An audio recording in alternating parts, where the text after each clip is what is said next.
Bom, pessoal, a gente vai falar sobre musculação no envelhecimento, tá? Antes eu dava esse curso como se fosse um curso para idoso.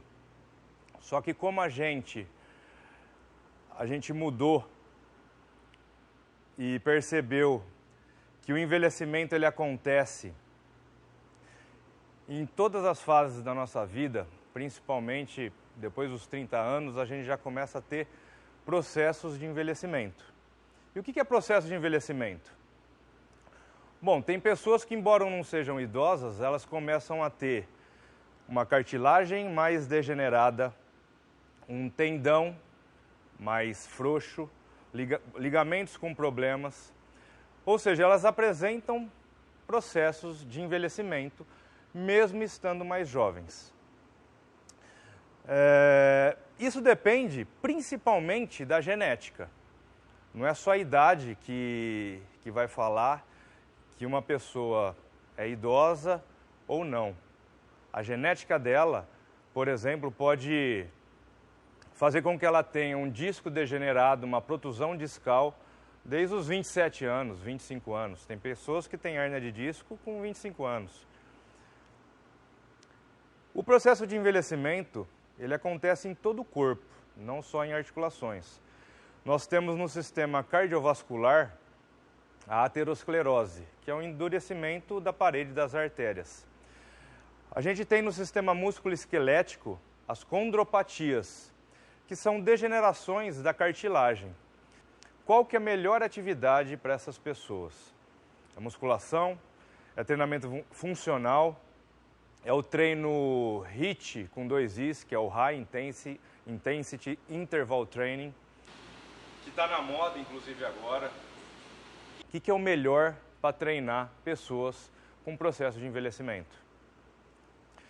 Bom, uma coisa que vocês têm que guardar é o seguinte. Os exercícios físicos, eles podem ser classificados em intensos ou suaves, de acordo com a intensidade. O que acontece é que a eficiência tem relação direta com a intensidade. E a segurança tem a relação inversa. O que quer dizer isso? Isso quer dizer que as atividades intensas são as mais eficientes para qualquer tipo de objetivo que você pensar. Talvez por isso que o HIIT com 2 Is esteja na moda, o treinamento em alta intensidade esteja tão na moda atualmente. Mas existe o problema deles serem menos seguros. E por que eles são menos seguros? Porque eles têm mais sobrecarga. Então, qual que é a melhor atividade para essas pessoas de grupos especiais? Essas pessoas que têm processos de envelhecimento avançados. O que a gente sabe é que a maior popularidade hoje vem sendo o treinamento através da musculação. Mas por que tanta gente está colocando a musculação como a mais eficiente ou a melhor para tratar processos de envelhecimento? Simplesmente porque a musculação ela consegue a eficiência das atividades intensas com a segurança das atividades suaves. Você consegue controlar posições, velocidades de execução, você consegue controlar repetições, volume de treinamento, séries, intervalo de descanso. Tudo que você não consegue controlar se você estiver correndo atrás de uma bola, por exemplo. Dessa forma, a gente fez de uma atividade intensa, segura. A musculação, assim como qualquer outra atividade física, ela promove a integridade dos tecidos. Na verdade, ossos, cartilagens, músculos, tendões, ligamentos. Tudo isso é a construção do corpo. O corpo é construído de tudo isso. Se ela promove a integridade nesses tecidos, a gente explica até porque é chamado de bodybuilding, uma palavra inglesa, para especificar construção do corpo. A musculação também tem eficiência como exercício funcional e com segurança. Por quê? Porque ela desenvolve aptidões. Quais são as aptidões? Aptidões são força, são potência. Enfim, quando você tem força, você tem qualidade de vida. Um idoso, por exemplo, para ele caminhar em metabolismo aeróbio, ele precisa ter força. Porque quanto mais força ele tem, menos fibras musculares ele vai usar para caminhar. E a gente sabe que quando a gente tem poucas fibras musculares acionadas, a gente está em metabolismo aeróbio. Quando a gente é uma pessoa enfraquecida, para andar, a gente precisa mais do que 30% das fibras musculares em ação. E mais do que 30% das fibras musculares em ação já faz o nosso metabolismo entrar em estado anaeróbio. Ou seja, tem idoso muito fraco que pode estar caminhando anaerobiamente. Quando você sobe em uma esteira, não quer dizer que você está fazendo um exercício aeróbio. Você pode estar fazendo um exercício anaeróbio, quando o esforço é muito grande, quando você usa mais do que 30% das fibras. E como voltar a usar menos de 30% das fibras musculares ao caminhar? Fazendo musculação, aumentando a força, ou até a hipertrofia. A força ajuda o idoso a cair menos.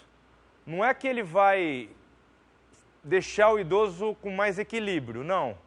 Ele pode até se desequilibrar, mas ele recupera o equilíbrio porque ele tem força. Então o que a gente precisa fazer com o idoso? Colocar ele para jogar vôlei, futebol, exercício funcional, treino HIIT. O que a gente precisa fazer com ele? De tudo que eu estou falando agora, é meio óbvio que a gente precisa de força. E o que traz mais força para o idoso? Acredito que seja o treinamento resistido, a musculação. Mas como obter segurança com musculação? Como que a gente faz a musculação segura no velhinho ou em uma pessoa que já tem uma lesão ou já tem algum processo degenerativo na articulação ou no sistema cardiovascular? Enfim, como que a gente tem ou treina com segurança esse pessoal? O que a gente faz? A primeira coisa, vocês vão treinar uma pessoa que tem alteração de pressão, qualquer problema cardiovascular. Tem que aferir pressão na entrada e na saída do treinamento. O professor que não afere a pressão, ele está correndo risco. E o aluno dele está correndo mais risco ainda. O professor corre o risco de se queimar no mercado e o idoso corre o risco de ter uma intercorrência durante a atividade física.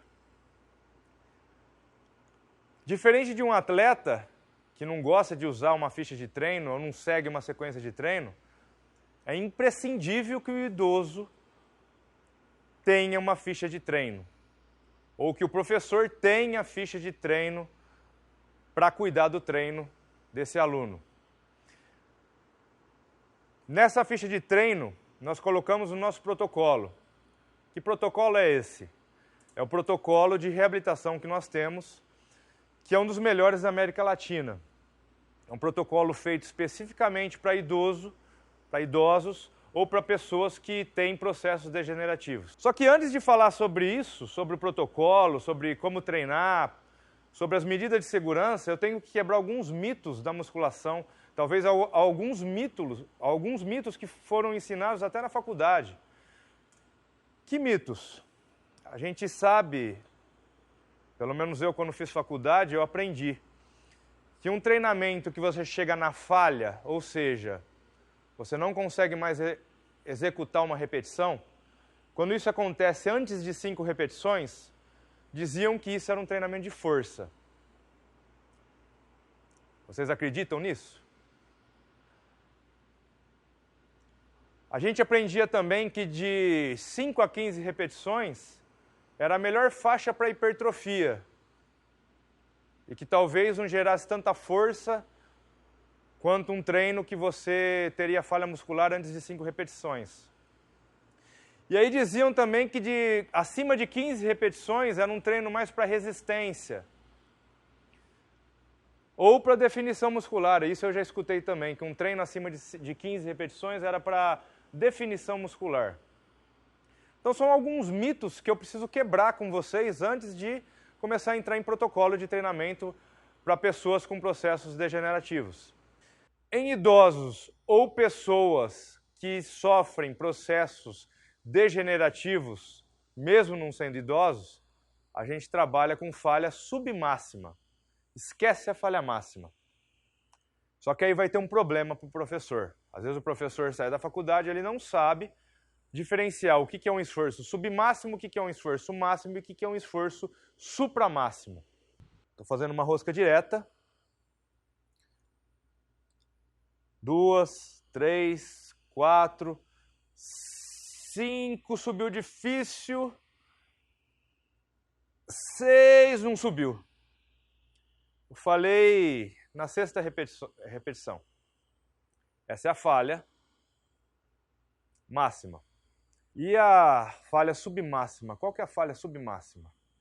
Que a gente treina pessoas com processos degenerativos ou idosos.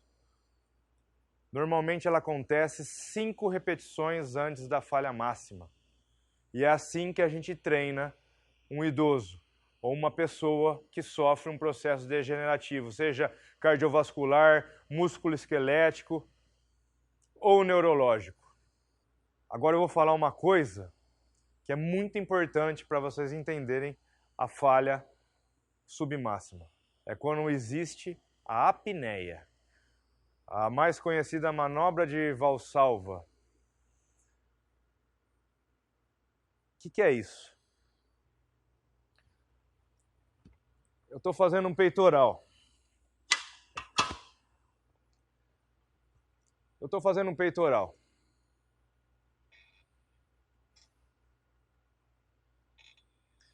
Estou respirando na excêntrica, soltando o ar na... Estou respirando na excêntrica, soltando o ar na fase concêntrica, numa boa. De repente o movimento ficou difícil, o que eu vou fazer? Apneia.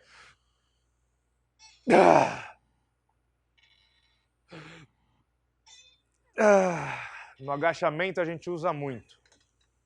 No idoso, fez a apneia, para o movimento, interrompe o movimento. Por quê? Quando a gente continua o movimento com a apneia, o que vai acontecer? Vai subir frequência cardíaca e vai subir pressão arterial. Se ele é um paciente cardíaco com problema cardiovascular, ele pode passar mal. E se ele tem problema articular, já começou a chegar perto da falha máxima. Em vez de melhorar essa articulação dele, você pode prejudicar. Aí às vezes a pessoa chegou aqui para tratar um joelho, você está fazendo o primeiro exercício para reabilitação de joelho, que é o nosso leg press, e aí você faz o leg press depois da apneia. O que vai acontecer com aquele problema no menisco que ele tinha, aquela condromalácia patelar, aquela artrose de joelho? O que vai acontecer? Ele veio até você para reabilitar esse joelho. Aí você fez o exercício, chega perto da falha máxima. O que vai acontecer? Vai piorar o problema. Você não reabilitou ninguém, você não corrigiu o problema de ninguém, você piorou o problema do aluno. Então, primeira coisa que precisa ser entendida é que para treinar pessoas com processo degenerativo, a gente não pode ter apneia. Vai ter sobrecarga cardiovascular e vai ter sobrecarga musculoesquelética quando a gente continua um movimento depois da apneia. Num consenso que as repetições mais seguras são entre 8 e 12 repetições. Por quê? Porque acima de 12 repetições aumenta muito a frequência cardíaca. E se o peso é muito pesado que você não consegue fazer nem 8 repetições, você aumenta a pressão arterial. E essa sobrecarga não fica só no coração. Essa sobrecarga também existe nas articulações, no sistema músculo-esquelético. Então, as repetições mais seguras para o treinamento com peso ficam entre 8 e 12 repetições. Os intervalos variam entre 1 minuto e 2 minutos. Quando é 1 minuto e quando é 2 minutos? Uma pessoa que não tem problema cardiovascular, você vai usar 1 minuto de intervalo. Se a pessoa tem problema de pressão, passou por algum problema cardíaco, alguma cirurgia cardíaca, você vai aumentar o intervalo para 2 minutos. Por que a gente escolhe mais o treinamento resistido do que o exercício aeróbio para cuidar dos nossos alunos? Porque o exercício contínuo ou aeróbio, ele tem muita alteração de frequência cardíaca. A musculação, por ter um intervalo, faz essa frequência voltar a níveis basais. E quando ele tem problema cardíaco e a gente aumenta de 1 para 2 minutos, a gente volta mais ainda para níveis basais, a segurança fica muito maior. Então, o que é mais seguro? Exercício aeróbio nessas pessoas que têm processos degenerativos no coração, no sistema cardiovascular, ou treinamento resistido? Nós ficamos com treinamento resistido. Cargas adequadas. O que é carga adequada? Bom, como que a gente define carga? Essa é a maior dificuldade do professor. Eu sei que eu tenho que falhar de forma submáxima entre 8 e 12 repetições para eu consertar o meu aluno. Só que essa falha tem que ser submáxima, esse esforço tem que ser submáximo. Como que eu vou acertar a carga para que isso aconteça? Simples. Você vai testar a carga da mais leve para mais pesado no início. Esquece teste de carga máxima. Todo mundo sai da faculdade, vamos fazer o teste de carga máxima, põe o cara debaixo da mesa de supino, vamos ver quanto você consegue aguentar uma repetição, com o máximo de peso que você consegue. Aí quando ele definiu que a carga máxima dele com uma repetição no supino é 100 quilos, bom, para você treinar agora para hipertrofia, vamos calcular 70% da sua carga máxima. Então a sua carga no supino vai ser de 70 quilos. Não estou falando que está errado isso. Só que toda vez que você coloca uma pessoa para fazer um teste de carga máxima, você está colocando ele com uma carga elevada acima, que ele faz só uma vez, ele não consegue a segunda. Ou seja, a falha é na primeira repetição. O risco que você está dando para ele na articulação é muito grande. E se essa pessoa já chegou para você para treinar e reabilitar, você vai pôr ele num treinamento de carga máxima? Não tem nada a ver. Então a gente vai começar por aproximação sucessiva para achar essa carga. Do mais leve. A gente põe uma carga bem leve nessa máquina aqui que eu acabei de fazer. Se eu perceber que a apneia foi feita na 14ª repetição, é porque está leve. Eu tenho que colocar essa carga mais pesada para que essa apneia ocorra na 11ª ou 12ª repetições. Na 12ª repetição. Na segunda série eu aumento um pouco a carga para a apneia ocorrer na 10ª repetição. Na terceira série eu aumento um pouco a carga para a apneia ocorrer na 8ª repetição. Aí eu troco o exercício. É assim que a gente trabalha com o idoso. Aí se a apneia ocorreu na 5ª, você errou na carga. Estava muito pesado. Então a gente tem que definir a carga que a apneia nas 3 séries fique entre 12 e 8 repetições. Perfeito? Não é difícil. É fácil. Quando a gente segue na risca esse protocolo, a chance de erro, de machucar um aluno, é quase zero. E os volumes de treino, o número de exercícios e de séries, tem que ser volumes adequados, porque um idoso, por exemplo, se você passar do número de exercícios talvez ele entre em sobretreinamento e os ganhos dele vão ser baixíssimos ou não vai ter ganho nenhum.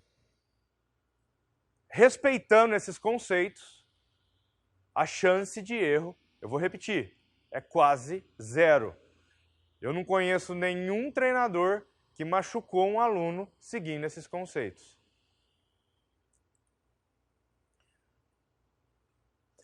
Então vamos repetir, isso tem que ficar gravado. O que é um esforço submáximo? É sem apneia, é mais ou menos 5 repetições antes da falha máxima e é sem perder o ritmo. Normalmente, quando você fez a apneia, você já perdeu o ritmo.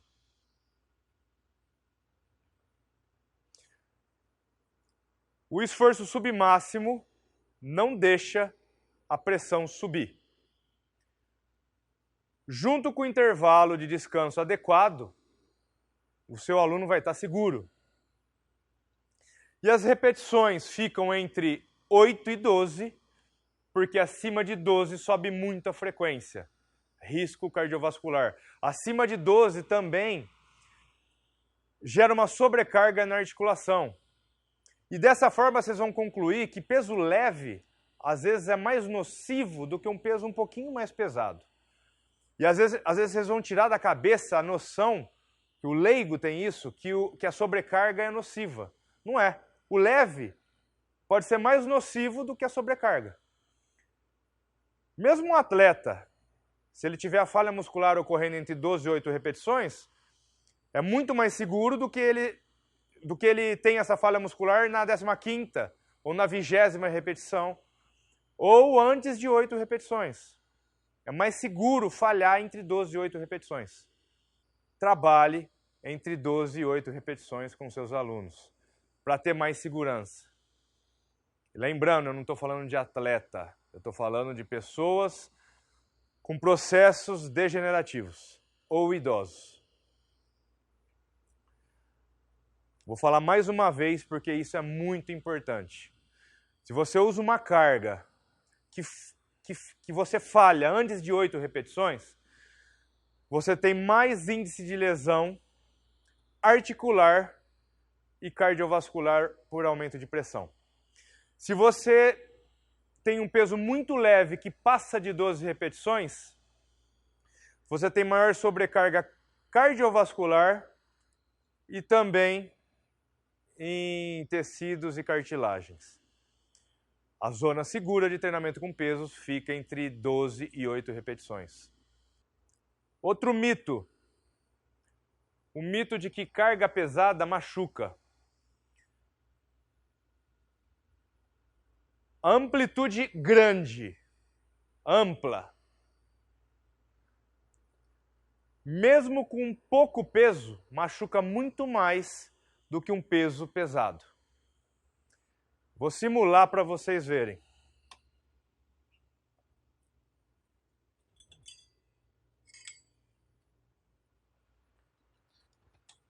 Esse exercício, o voador, em grande amplitude, igual eu estou fazendo aqui,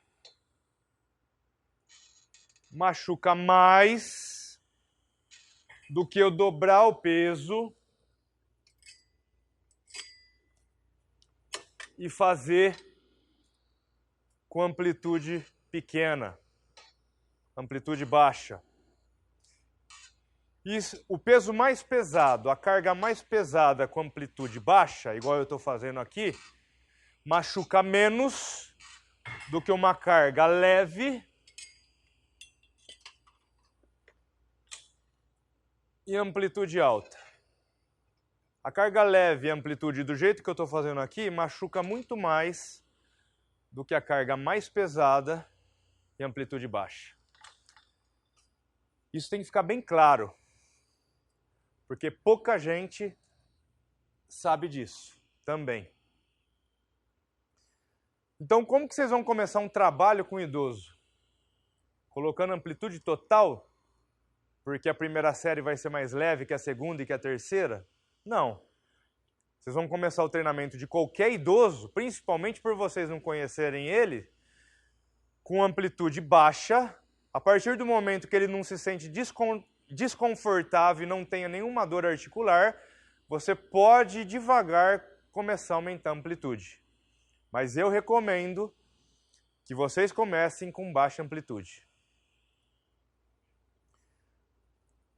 Normalmente uma pessoa que tem um problema articular, o que a gente mais tem que acertar no treinamento dele é a amplitude.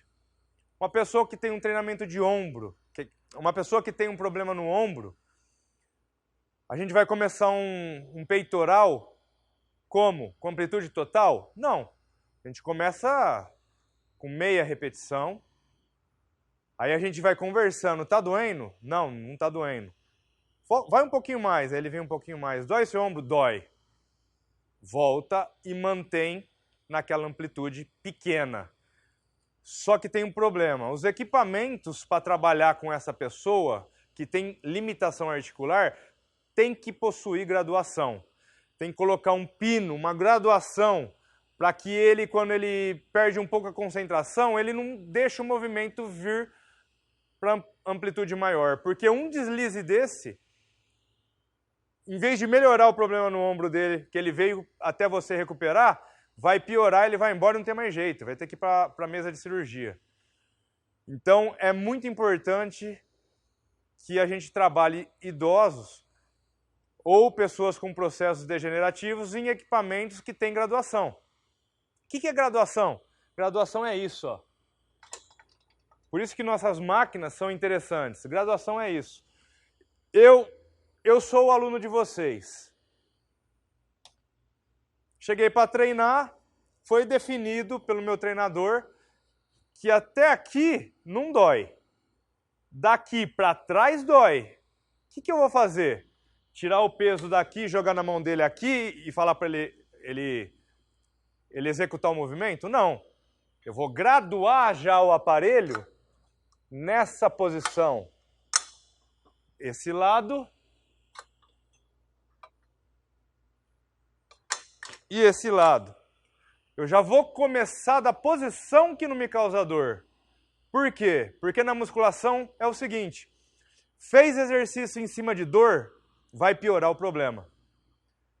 Você tem um problema articular, aqui atrás dói, e você continua fazendo o movimento até atrás, você vai acabar com o teu ombro, você vai para a mesa de cirurgia.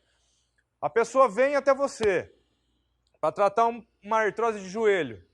É óbvio, muitas vezes que no leg press ela não vai conseguir flexionar o joelho com a amplitude máxima. Então a amplitude dela vai ser pequena. Se o leg press também não tiver uma graduação, se não tiver, você vai ter que pôr teu corpo lá para não deixar aquela plataforma descer, caso ela perca a concentração. E as pessoas perdem a concentração. No caso aqui do ombro, eu vou fazer um movimento aqui. Se eu perder a concentração porque passou uma mulher bonita ali do lado, a máquina trava. Ela não vai me jogar para trás e piorar o problema que eu tenho no ombro. Isso vale para qualquer grupo muscular, para qualquer articulação. Tem que trabalhar na amplitude adequada. E o mais legal de tudo isso, você está me treinando, deu 3 meses de treino, vai passar a minha dor. Aí, de repente, eu posso trabalhar um pino para trás. Numa boa. Só que qual que é a tarefa do professor? Ficar o tempo inteiro perguntando. Tá doendo? Ele vai falar não. Aí você tem que ser incisivo e perguntar, mas não tá nem desconfortável? Se ele falar que tá, volta o pino. Não tá pronto ainda.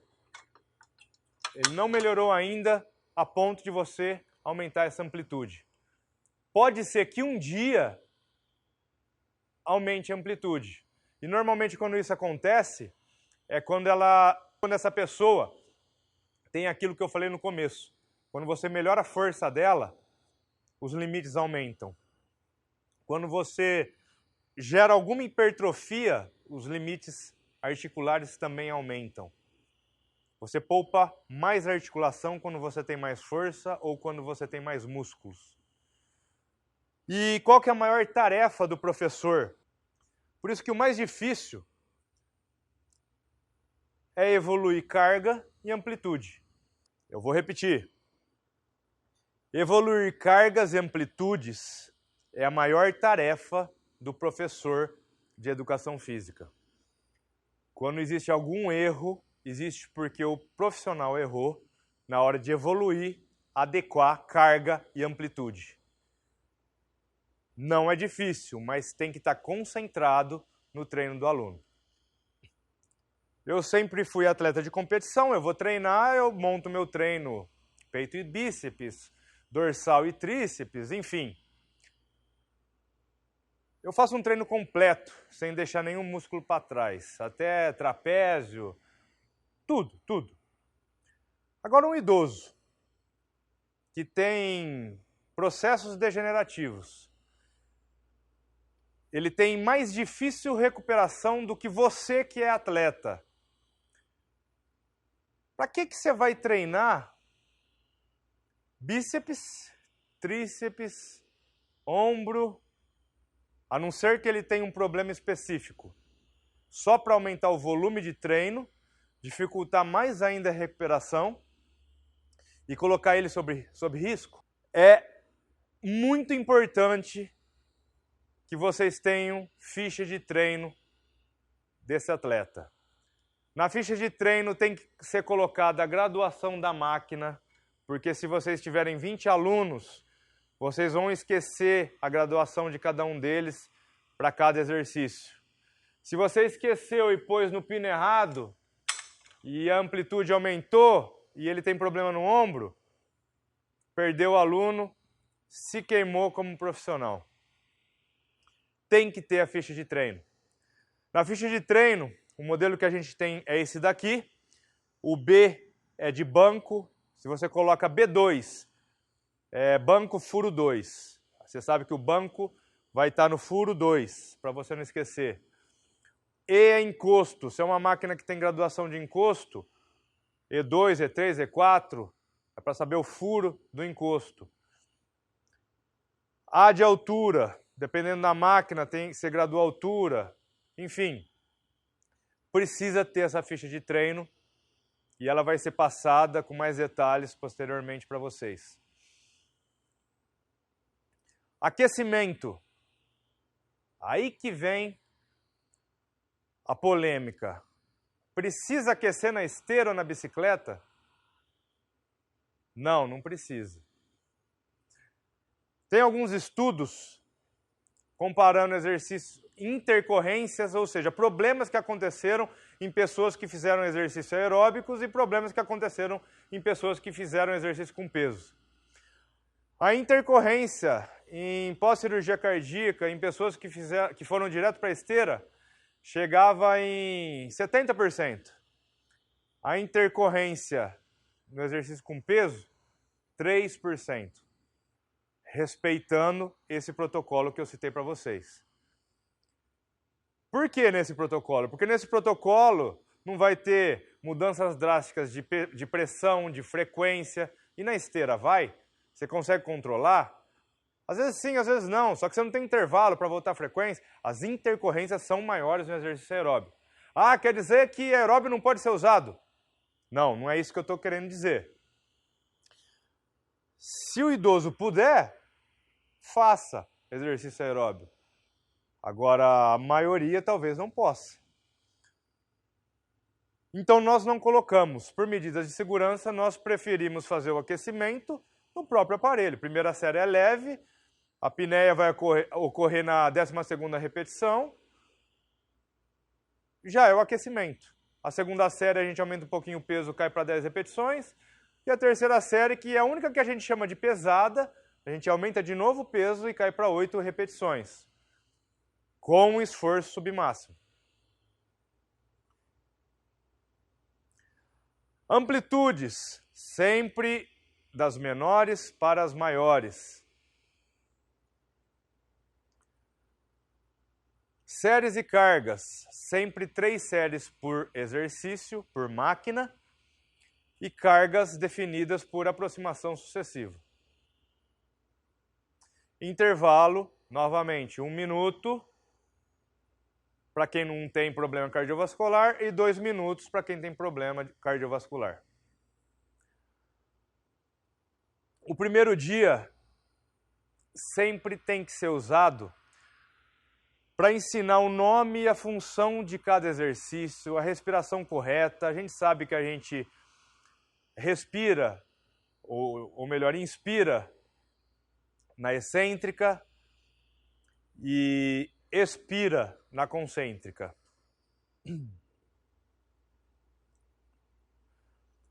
Outra referência de tudo que eu estou falando, Resistance Training for the Prevention and Treatment of Chronic Disease, do William Kramer e Joseph Ciccolo, para quem quiser aprofundar no assunto.